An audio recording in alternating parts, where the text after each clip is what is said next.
Just to identify exactly what the metal and engineering construction industry is, all the facets of both the on-site and the factory situation, and to bring people together, that's government, unions and employers, so that we can all get a better understanding of the industry and its problems. Now, I understand that while there's been an upturn in many industries, the metal and engineering construction industry is not experiencing that same sort of boost. Unfortunately, no. It's twofold, mainly because there's a reduced demand for our natural resources in Australia, and there are no more power stations being built, no more coal mines being built and so on. And secondly, we are not internationally competitive in this field, and people who are deciding to build downstream processing plants look on an international basis, not just Australia.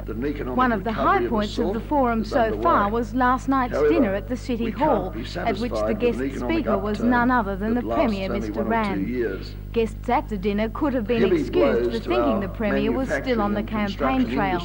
The speech dwelt on the upturn being experienced in most sectors of the New South Wales economy.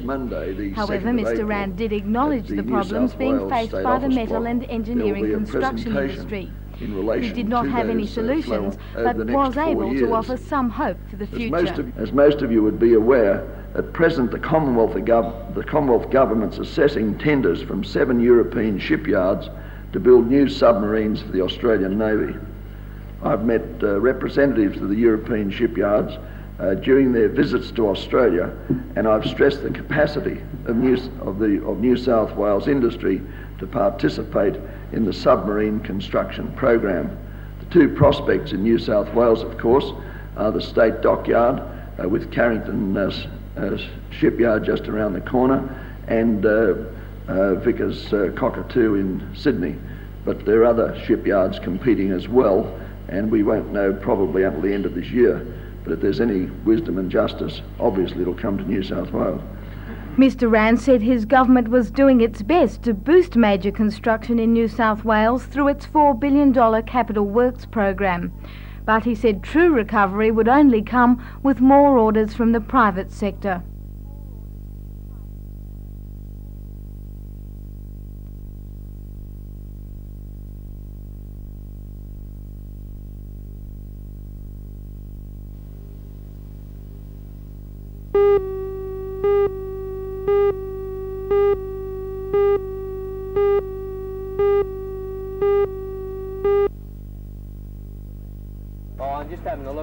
The men spent today perched about 100 metres up on the roof of Pot Line D.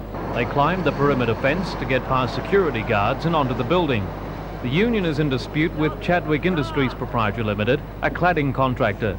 The men refused to work under a supervisor appointed by Chadwick's. It's part of our tradition and part of our method of working that we only take orders from plumbers. We're a registered people, we're licensed, and we have to carry out our work in accordance with the Registration Act and in accordance with the Licensing Act. The men were then paid out and told to leave the site.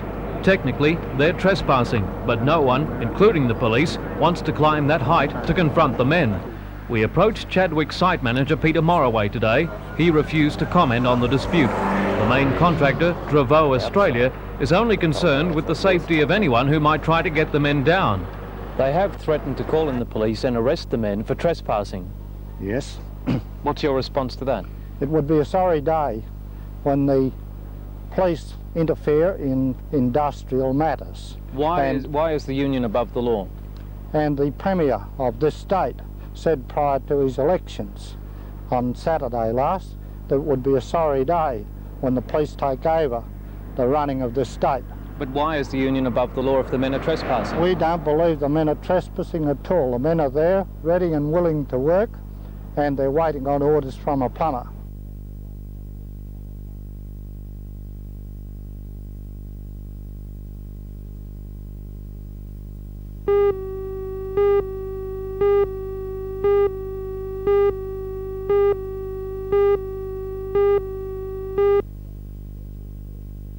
Some inconvenience. It's taken away any latitude that we have during the season if we get rained out one other week. Has it caused any friction between the rugby union and the cricket? No, not at this stage. There's no friction. Most sporting organisations get on fairly well in this town. As you mentioned, the fact that it doesn't give you much room at the end of the season in case you've got another washed out round. What happens then? Well, we're praying that we won't get washed out again, but we do have one weekend that perhaps we might be able to do something with. Have you got any feedback from the rugby union clubs themselves that they're disappointed that the premiership can't kick off this weekend? Well, there's a certain amount of disappointment. They've all had to rush out and organise trial games and so on, but no, they're prepared to accept the cricket's ruling on this.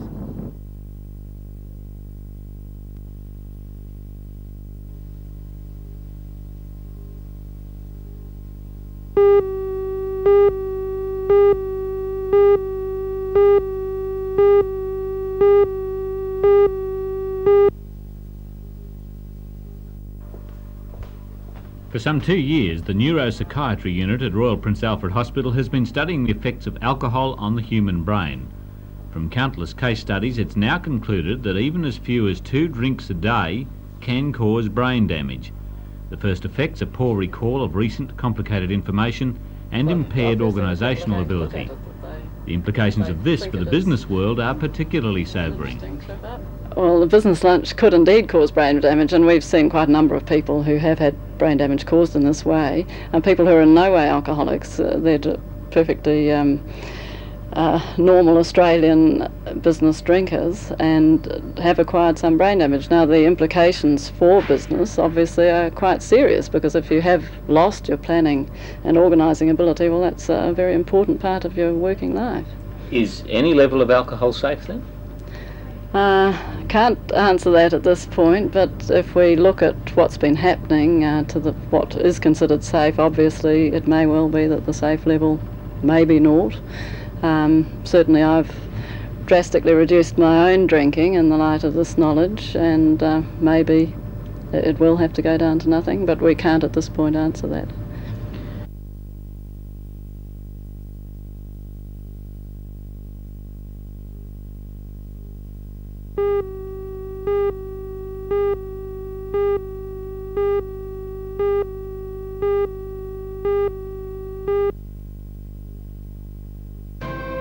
The musicians, who are students from within and outside the conservatorium, have been together for some 12 months.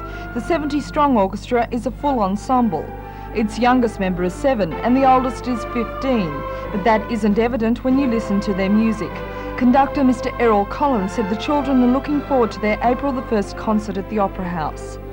We've all been very excited about it. We've known about it since before Christmas, when the children actually play on Channel 3 for the Christmas carols. We knew then, and of course we've been working for it ever since, because we had to do an hour's program, you see, and we only had a repertoire of about 25 minutes then, because we'd only just been in existence a short time.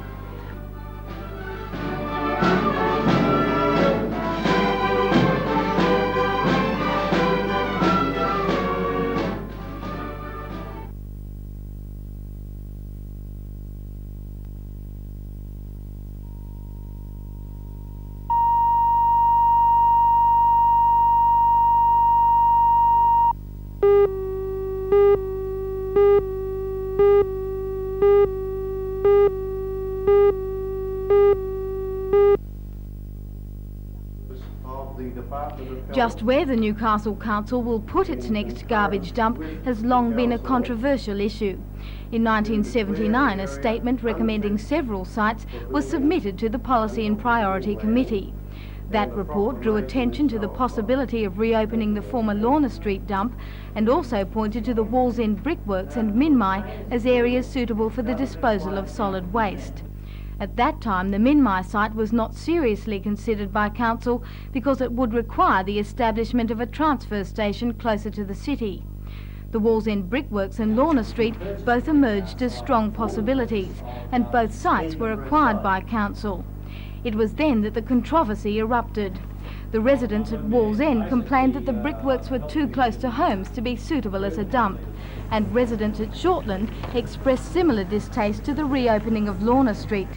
They were supported by a number of environmental groups who wanted the Lorna Street site retained as a wetlands reserve. Last night, for the first time, the council appeared to be moving towards consensus on the issue. After inspecting several possible dump sites around the city and hearing submissions from residents at Wallsend and Shortland and from the Wetlands Preservation Group, the Policy and Priority Committee decided to make these recommendations to Council. 1, that the city engineer should compile reports on the suitability of Ash Island, Minmai and the Merriweather Quarry as sites for dumping, and 2, that the former Lorna Street site be redeveloped in accordance with the Phase 1 plans of the Wetlands Preservation Group. The committee decided to refer the future of the Wallsend brickworks to the next full meeting of Council. The imminent closure of the present Council dump at Shortland is also expected to be considered at the next Council meeting, which will take place on the 10th of April. While the Council appears to have taken the initial step towards making a decision on a future garbage dump for the city, there is still a long way to go. The issue is likely to be the subject of many more reports and a great deal of debate. However, one thing did emerge from tonight's meeting. The former Lorna Street garbage dump is unlikely to be reopened. If the Council adopts last night's recommendation, the fight for the Wetlands Preservation Group will be over. Lorna Street will be retained as a haven for birdlife and in years to come will be fully developed as a centre for education, research and recreation.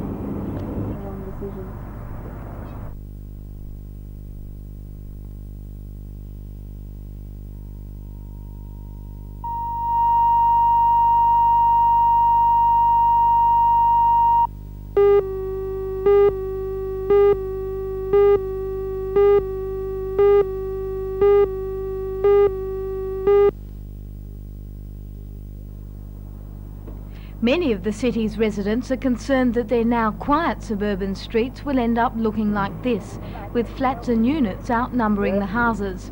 The areas earmarked for rezoning are marked in yellow on this map. Only a handful of suburbs are excluded. They include Merriweather Heights, Adamstown Heights, New Lambton Heights, Birmingham Gardens and parts of Wallsend. The small areas marked in red are those where the erection of medium-density housing is already permitted. The Council is said to be in favour of the rezoning proposal because it is seen as a way of boosting Newcastle's population, which is at present significantly smaller than the population of Lake Macquarie. But the residents say that if the plan is implemented, Council will only succeed in driving people away, because many prefer to live in houses rather than units or flats. Last night's public meeting was called by the Newcastle Civic Association and the Merriweather Residents Group simply in an effort to inform people about the proposals. If the mood of the meeting is any indication, most residents will not welcome the rezonings if they are given the green light by Council. Well, it's going to make a very significant change to people's quality of life, because in these areas which are being rezoned, it is going to allow for flat development or for higher density housing development. Now that's going to lead to problems such as increased noise, increased traffic flow, parking problems, overloading existing essential services, which at the moment are overloaded anyway in areas such as Merriweather in the present flat zone. So it's going to increase those problems. In terms of the buildings being 2 levels high, it means that it's going to affect people's privacy, it's going to cause overshadowing on homes, so that there are a lot of problems associated with this. Another one would be rate increases, and also I'd imagine it's going to push up the price of housing in areas like this, which is going to stop younger people buying back into these areas.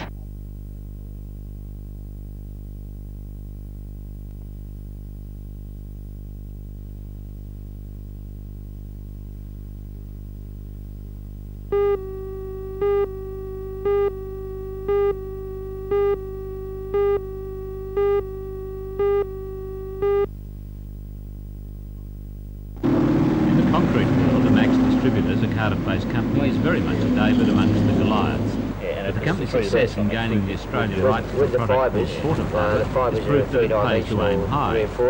Originally developed in Switzerland and now manufactured in the United States, the product is a polypropylene fibre that can replace secondary steel reinforcing in concrete. The steel mesh used in this paving slab could be replaced by about a handful of the chopped fibre, which to simply mixed with the concrete. In the United States, it's used in everything from airport runways to warehouse floors. Several large slabs have already been poured in the Hunter. National sales for the first year are expected to exceed $6 million. Peter, if it has sales potential of $6.5 million a year, you must have struck some stiff competition from larger companies. Yes, we had a lot of competition from some of the bigger companies, and we were quite amazed that they didn't follow it through. And you know, we were in the box seat and we chased it through and secured the contract. It was as simple as that. So it shows that a small company can really do a David and Goliath and knock off the giants if they try hard enough.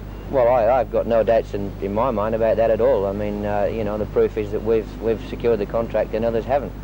In securing the Forta Fibre rights, the Hunter Development Board played a vital role, rewriting the submission to the US corporation. The Board's Industries Assistance Officer says many companies seem unaware such help is available. It's not the only one that we have had. It certainly looks like being the biggest one for this year with the forecast that they are giving us. Do you feel that you can benefit other businesses similarly? Yes, I think the only reason that we have some restriction on helping other industries and businesses is that a lot of people don't come to the board seeking assistance till, unfortunately, it's possibly too late.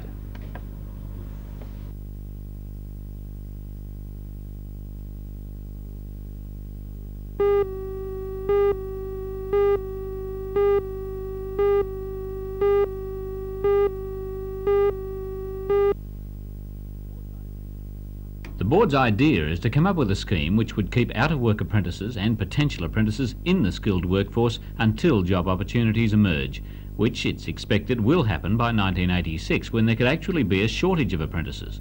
At the moment, job seekers and pre-apprenticeship graduates are seeking employment as indentured apprentices. At the moment, the jobs just aren't there for them.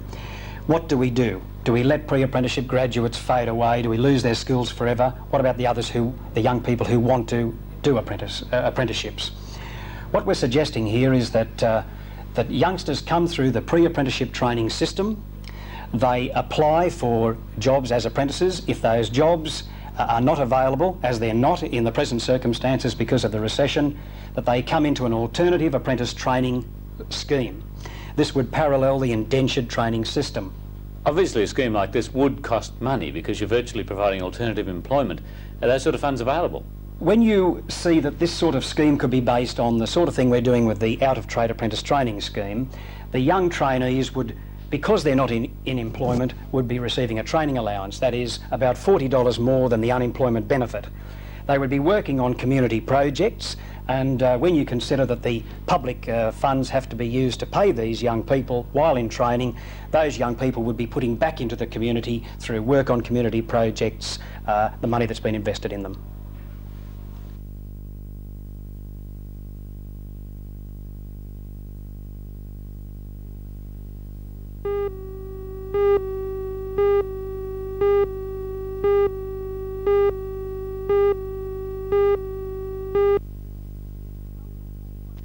Council paid $110,000 for this block of land in Beaumont Street, Hamilton, with the vision of building a multi-purpose, multicultural childcare centre. The Department of Youth and Community Services has allocated $150,000 for the project, but if work hasn't started by June, the grant will go elsewhere. The site is in a high fire risk area, and as a result, the Council has imposed a number of regulations on its design, which has increased the cost of the building by thousands of dollars. So the Council is starting to look at other sites, such as this block on the corner of Ogden and Fowler Street, South Hamilton, which is owned by the Housing Commission. After a number of inspections, the Council is expected to make its decision on the site for the childcare centre at its next meeting in 2 weeks' time.